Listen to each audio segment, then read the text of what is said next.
So we are now going to move on, and hopefully you guys looked at the notes about dilutions, but this next example problem is going to be on dilutions. So based on your previous slide, your equation is molarity 1 times volume 1 equals your molarity 2 times your volume 2. And looking at your example, we have how would you prepare 200 milliliters of a 0.3 molar of magnesium sulfate solution from a 1.2 molarity stock solution. So when we have this, you're going to do just what we've done before. Start by writing out your variables and plugging in the numbers. We have M1, V1, M2, and V2. Our first number in our question is, how would you prepare a 200 milliliter solution? This word prepare means that is going to be your new volume. So that is your volume 2. We have 200 milliliters of a 0.3 molar magnesium sulfate solution.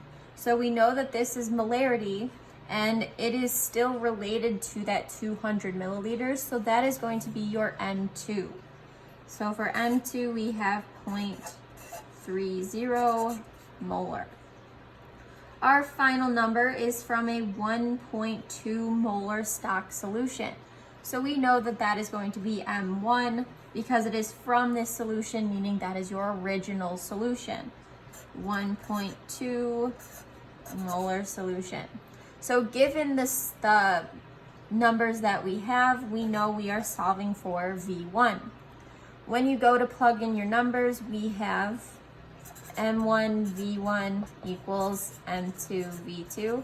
Plug them in that exact order. So M1, we have 1.20 molarity times V1, which we don't know, so we can just write it as V1, or if you like to, I know some of you have done it in class, just leave it as an X, your unknown variable, equals M2, which is your 0.3 molarity, times V2, which is 200 milliliters. In the past problems, we converted milliliters into liters. You do not have to do this for dilutions because you have two volumes. As long as they are in the same unit for volume, it does not matter what unit that is. It could be milliliters, liters, or centimeters cubed. As long as they are the same, it does not matter. So now we have V1 on this side of the equation, and we know we want to get V1 on a side by itself. So in order to do that, we have to divide 1.20 molar out of this side. So then these cancel. But if we do it on one side, we have to do it on the other. So we are also going to divide your products by 1.2 molarity as well. So you are left with volume 1 equals 0.3 times 200 divided by 1.2. And when you plug that into your calculator, you should get volume 1 equals 50 milliliters.